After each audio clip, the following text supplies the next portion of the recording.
네. 부총리님, 조금 이상한 말일지 몰라도 부총리께서 부총리인 것은 맞지만 저는 아직 대통령 권한 대행인지는 아직 정해진 바가 없다. 저는 이렇게 보고 있습니다. 대통령 권한 대행에 대한 탄핵소추 의결 정족수가 과연 200명이냐 151명이냐에 대해서 논란이 많았고요. 헌법재판소 자체에서 발간한 주석서나 국회의 입법조사관의 의견으로도 권한 대행에 대한 탄핵소추 정족수는 200명이다. 이렇게 지금 밝히고 있습니다. 그러니까 우원식 국회의장이 자신이 없었어요. 불안하니까 국무총리에 대한 탄핵 의결 정족수는 151명이다. 이렇게 하고 표결을 했던 겁니다. 지금 그게 헌재에서 한덕수 권한 대행에 대해서 과연 이게 탄핵한 것이 맞느냐 이에 대해서 재판을 기다리고 있는 상황인 거죠. 그러니까 그 결정이 나오기 전까지는 우리 부총리께서는 마은혁 재판관을 임명하시면 안 되는 겁니다. 왜냐하면 행정부 수반으로서의 그 권한 대행은 하고 있는 게 맞습니다. 맞는데 국가 수반으로서의 대통령 권한 대행으로서의 그 권한을 행사하시면 지금 안 되는 겁니다. 왜 그러냐? 한덕수 권한 대행께서 만약에 헌재에서 그 표결이 잘못된 것이다. 다시 권한 대행에 복귀하는 게 맞다. 이렇게 하면은요. 그 헌법재판소 재판관 임명해가지고 그 재판관이 판결하는 것에 대해서 효력에 대해서 막 큰 문제가 생기는 상황인 거예요. 그러니까 뭐 여야 간에 합의를 했느냐, 마은혁 재판관의 성향이 뭐냐, 이거를 가지고 지금 해야 안 해야 이걸 따지시면 안 됩니다.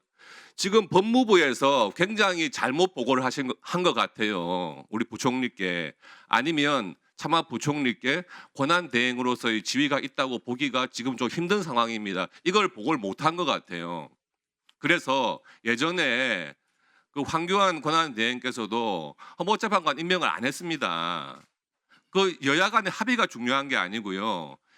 국가 수반으로서 타 헌법기관의 수장을 정하는 것은 보류하고 계셔야 되는 거예요. 한덕수 권한 대행의 그 헌재 판결이 나오기 전까지는 그런 걸 하시면 안 됩니다. 그러면은 판결의 효력에 돌이킬 수 없는 문제가 생기는 거예요.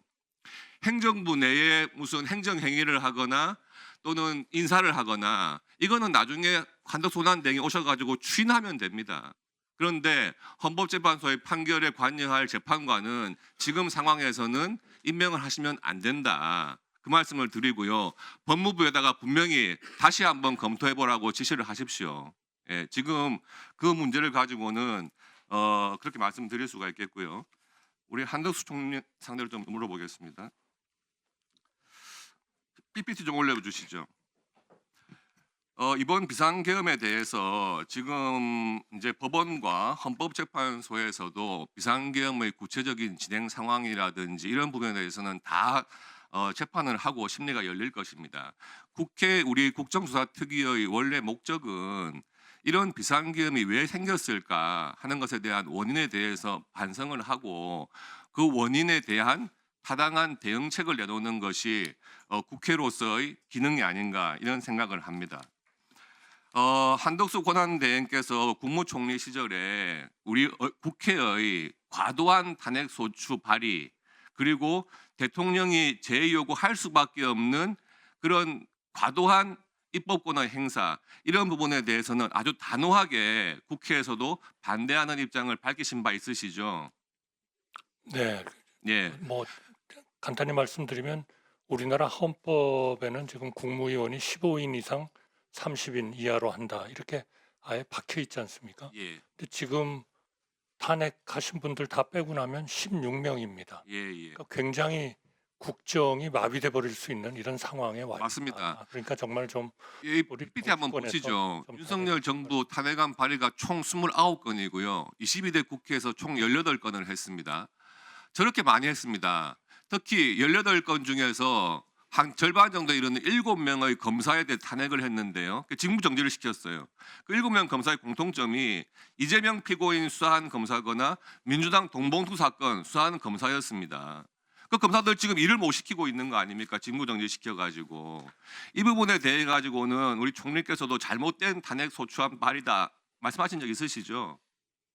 뭐 적절한 만약 원인이 그런 그런 것으로서 탄핵이 된 거라면 그거는 적절치 않은 거다. 그렇습니다. 공정하지 않은 예, 거다. 그다음 잠깐 보시죠. 윤석열 정부 재요구한 것이 총 38건인데요. 이게 지금 뭐 윤석열 대통령 때뿐만 아니고 한덕수 권한대행, 최상목 권한대행으로 오면서도 재요구할 수밖에 없는 그런 법들을 국회에서 계속 지금 의결하고 있는 겁니다. 여야 간의 의석수가 워낙 차이가 나다 보니까 상임위에서도 표결 통과, 법사위에서도 표결 통과, 본회의에서도 표결 통과. 토의 좀 하자 그러면요. 억울하면 다수당 되지. 그렇게 반응을 합니다. 다수당이. 그래놓고 재요구한 거에 대해서 대통령이 뭐 재요구권을 갖다가 과도하게 행사했다. 이렇게 계속 주장을 한 거예요. 탄핵하려고, 대통령 탄핵하려고. 그런데 보십시오. 윤석열 대통령뿐만 아니고 한덕수 권한대행, 최상목 권한대행 재요구 안 할 수가 없잖아요. 이 법들을 보시면. 다음 넘겨주시죠. 그래서 저는 탄핵소추 제도에 대해서 근본적으로 변경이 있지 않나고 생각을 합니다. 그 구체적인 것으로 미국에서는 대통령제이면서 탄핵소추 제도가 있지만 탄핵소추된 대통령 한 번도 없었어요. 직무정지 제도가 없습니다. 미국은. 그러니까 일반적인 검사, 판사, 공무원 직무정지가 없으니까 탄핵할 필요가 없는 거예요. 만약에 우리도 직무정지가 안 된다면 과연 민주당에서 탄핵소추 발의했겠습니까? 방통위원장, 검사들 일 못하게 하려고 직무정지 시키려고 탄핵소추 발의한 거거든요. 그 이후에 탄핵소추 되는지 안 되는지 관심도 없습니다. 국회에서. 그래서 저는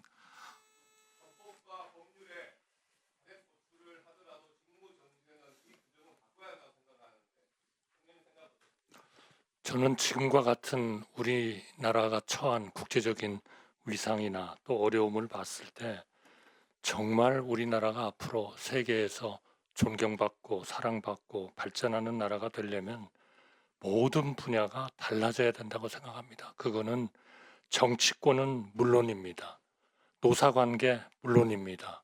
그리고 공무원들의 일하는 자세 물론입니다. 이것이 달라지지 않고서 우리가 우리의 잠재 성장률을 1, 2%가 아니라 4, 5%로 가야 되겠다라고 하는 것은 정말 저는 연목구호라고 생각합니다. 정말 모든 분야가 우리나라가 딴 나라들이 아무리 그런 경향과 그런 추세를 가지고 간다 하더라도 저희가 달라야 세계와 달라지는 겁니다. 저는 정말 그런 점에서 봤을 때에도 저는 한병도 의원께서 얼마 전에 말씀하신 거에 전적으로 동감합니다. 우리 정부부터 정말 구두 뒤축이 다 달아지도록 야당을 쫓아다니면서 설득하고 여당을 쫓아다니면서 설득하고 또 우리 노사관계도 그런 쪽으로 정말 합리적인 쪽으로 우리가 하지 않으면 우리가 4, 5% 되기를 바란다.